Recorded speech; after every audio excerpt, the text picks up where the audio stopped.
One of the strangest and most insidious and gaslighty things that can happen in Total War in 2021 is to see people inject an uncertainty or plausible deniability when it comes to Rome 2, which is one of the worst launches I've ever seen of a game. And to this day, it's one of the worst Total War games, easily. This was the first game that had health bars instead of the hit points. The first game that had that weird province system. The first game that had that ball and chain generals crap. The army limits as well, where you're only allowed to have 3 or 4 armies running around.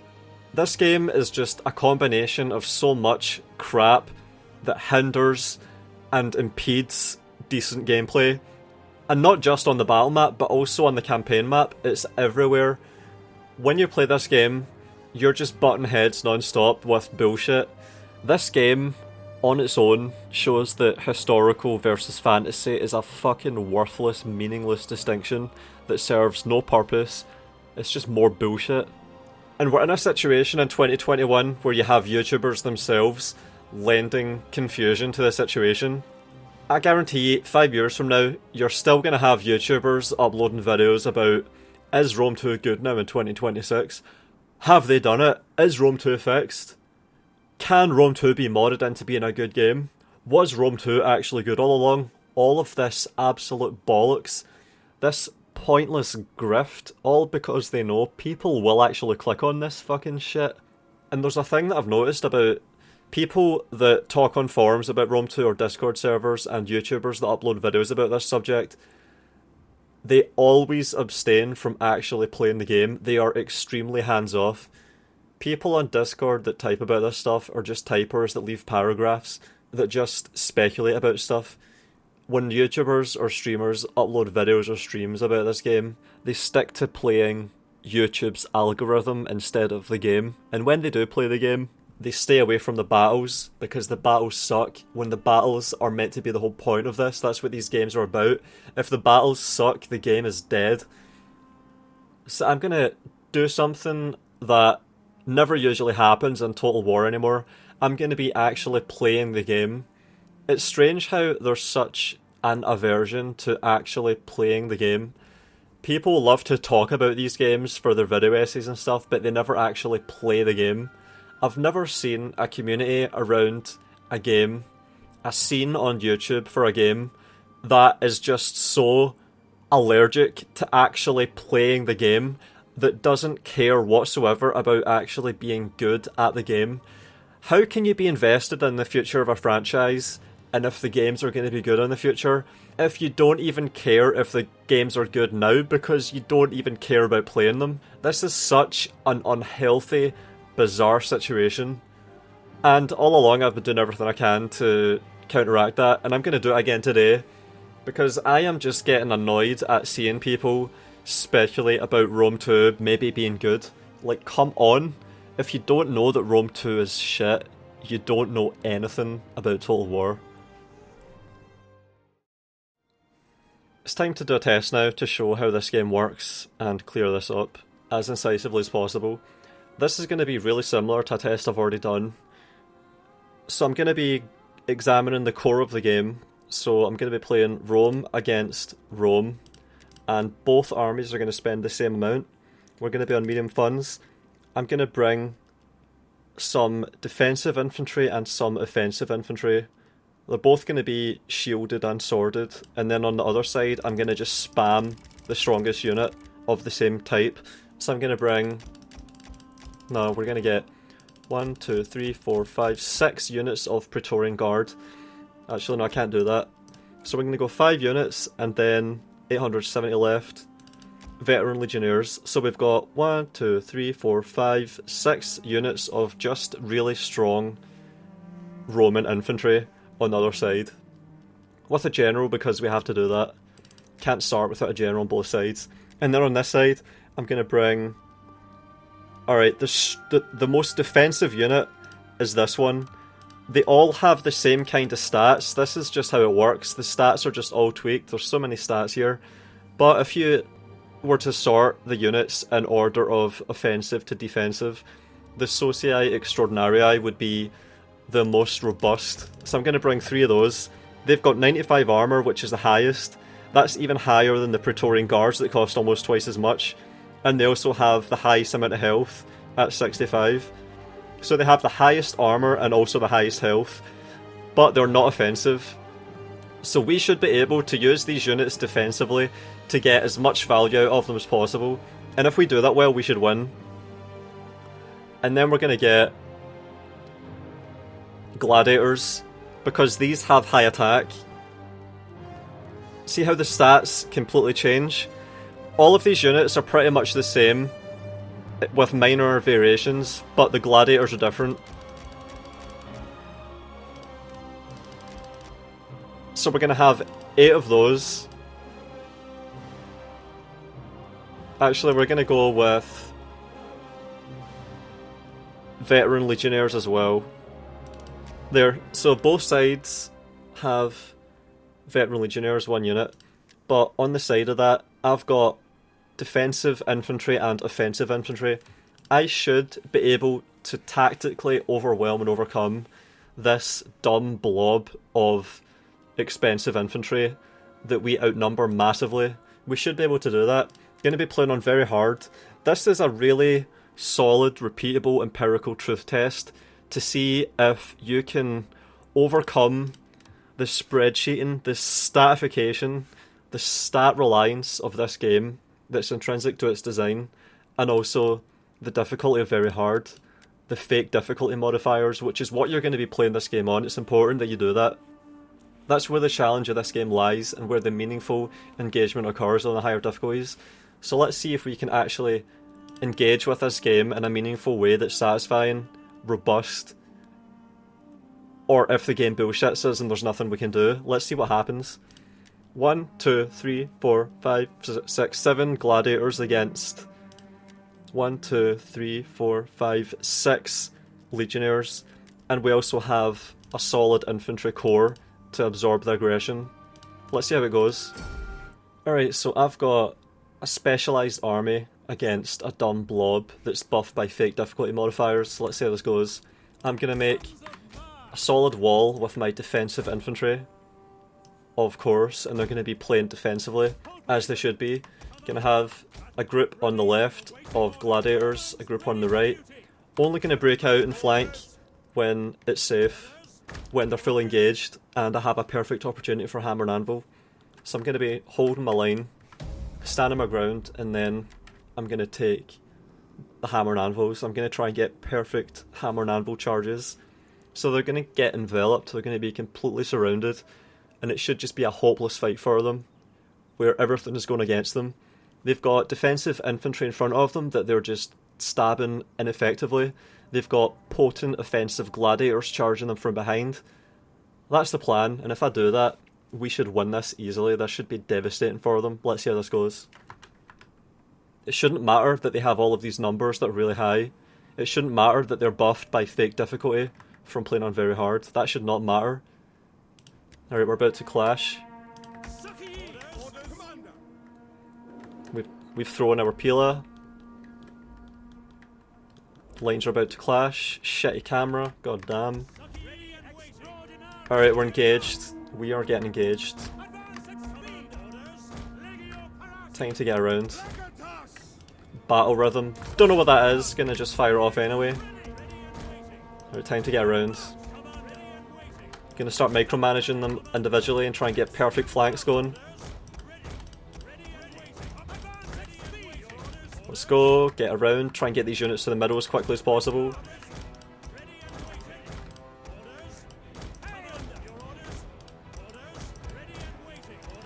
Get over there. Fire off these charges.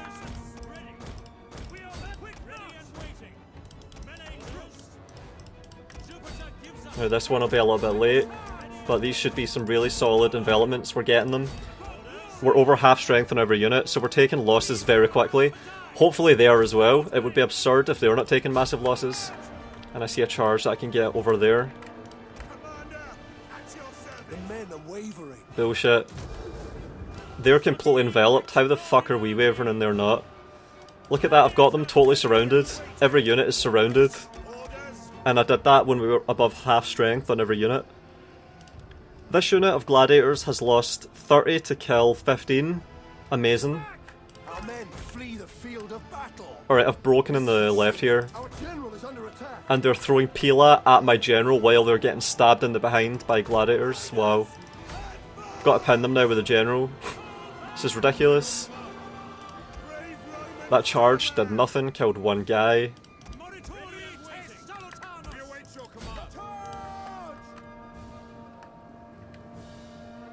Yep, they're above half on every unit. Our men flee the field of battle. This is a shameful display.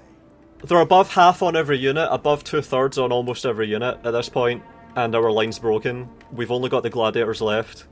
So our line broke really fast before we could even really get a hammer and anvil off, which is absurd. Our general has fallen.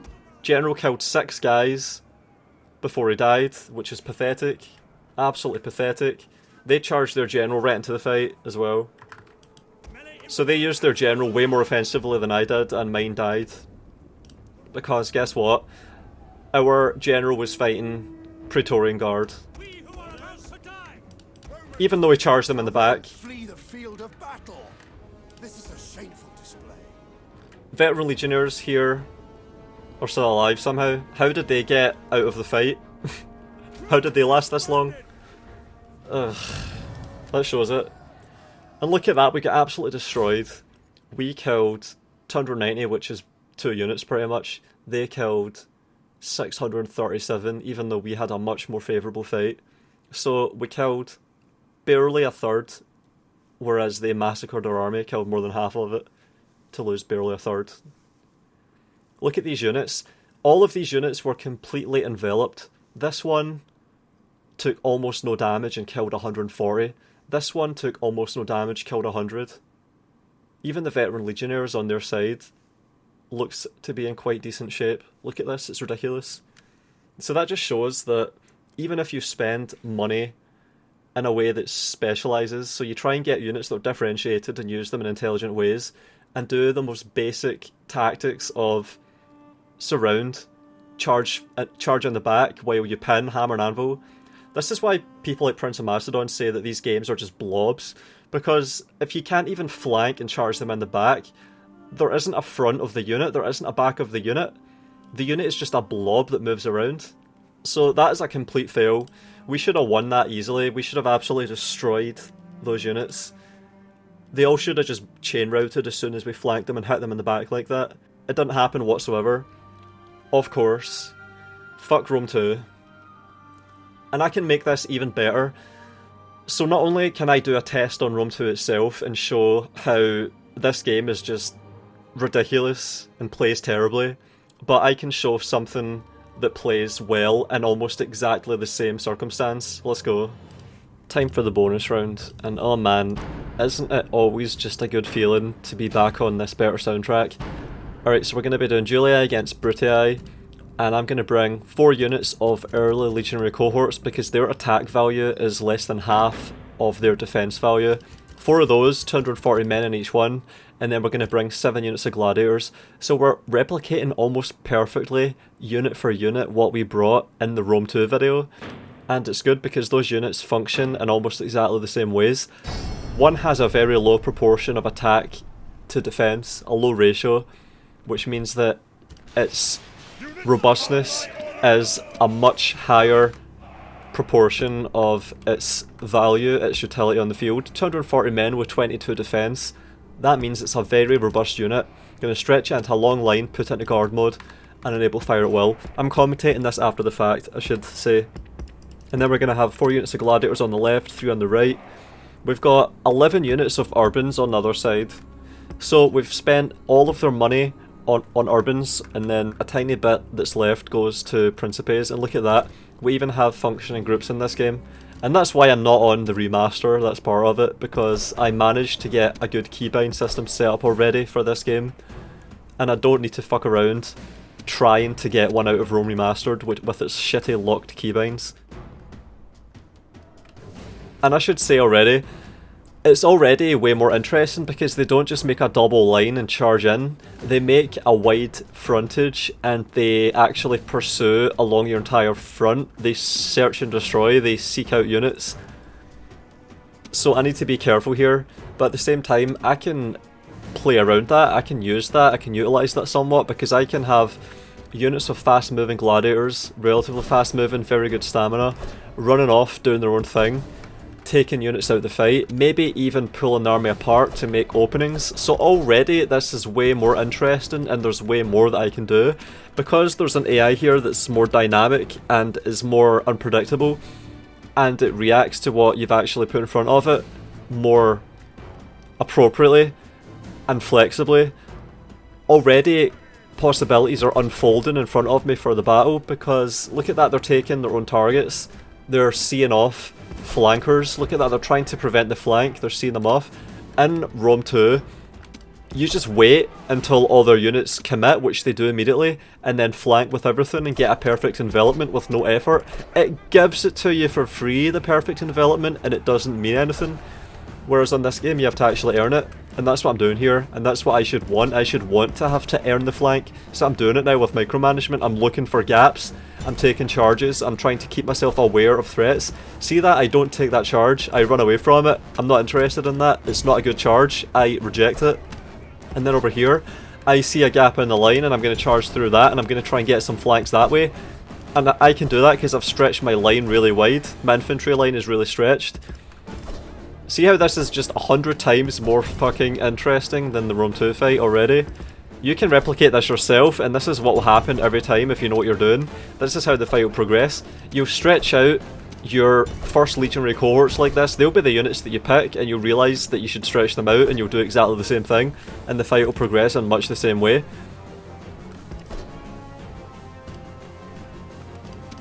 Look at that, I've got a flank on that unit there. They are engaged along the line, I'm in guard mode, my units are holding their line. Look at how defined the line is. I've got my guys standing their ground, going toe to toe, holding their position. Look at how straight my line is. They know what they're trained to do, they're holding the line like legionnaires. This is what it's all about. They actually feel like Romans, look at the lines. So I've got the urban cohorts just blobbing, while my early legionary cohorts stand, hold their line in disciplined fashion, and make the opportunities. And then I send a unit in for the charge while the other one tries to pull out and relieve it. See that? I'm exchanging units. And then these guys finally made it all the way around and are getting their charge in.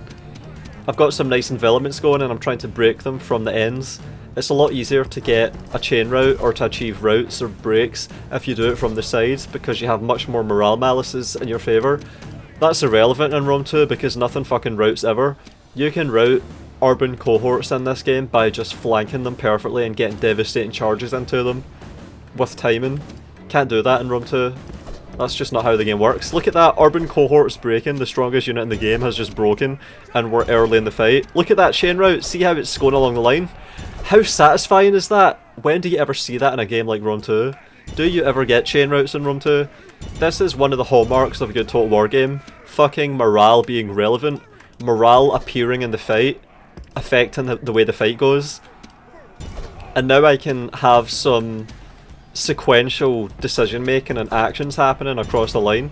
I can progress along the line, which is always satisfying, trying to decide what to do. Like, I'm spontaneously deciding how to advance along the line with these units that have been freed up because they won their fight. And look at this situation here, there's a unit chasing my gladiators, I'm trying to run them away, they get caught a tiny bit, and it's okay.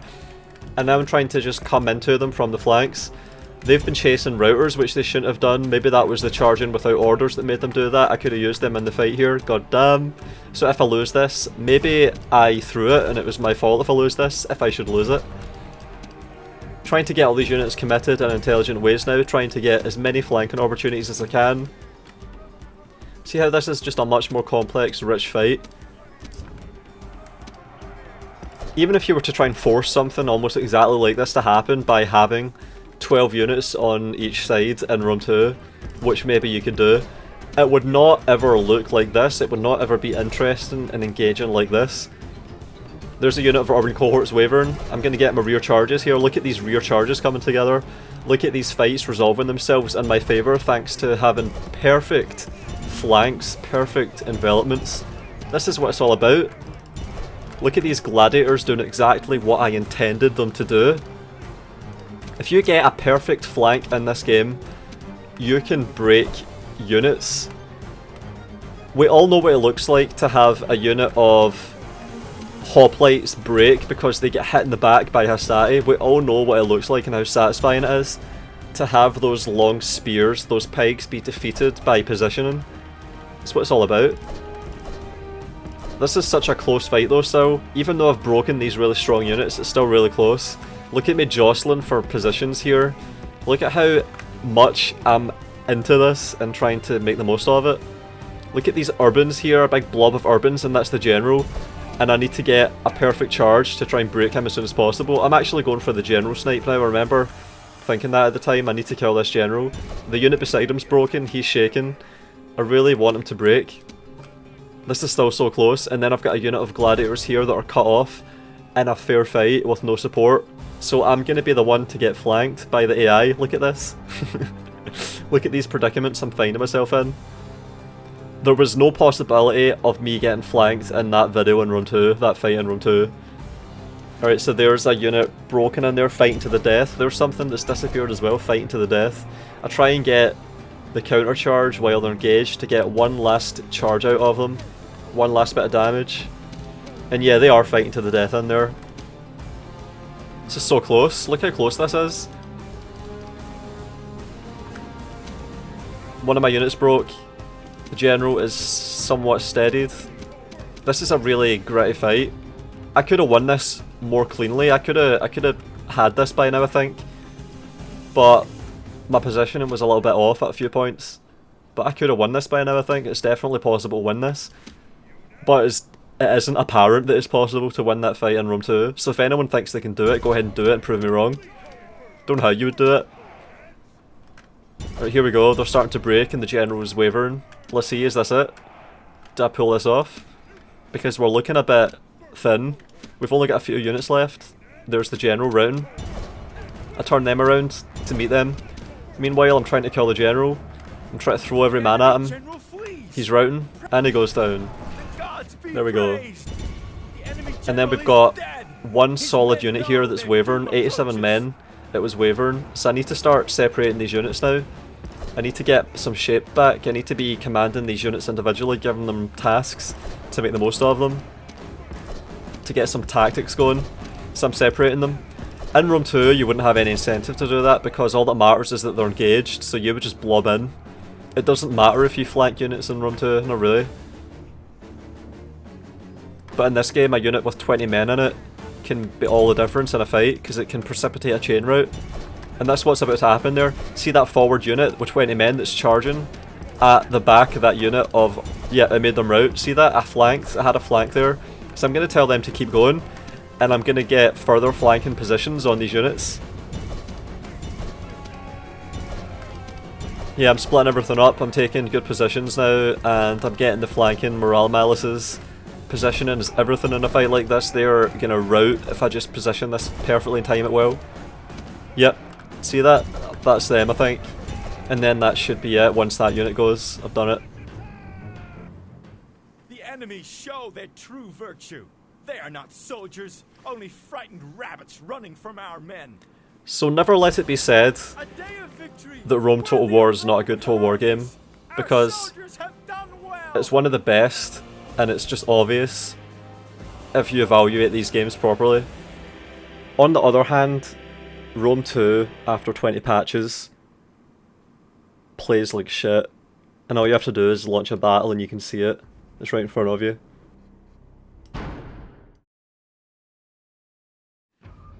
For people that wish to support my work, I have a Patreon page. Special thanks to Matteo Olivetti, Nerdington, The Roadie 451, Halcyon, and Robert Sparks.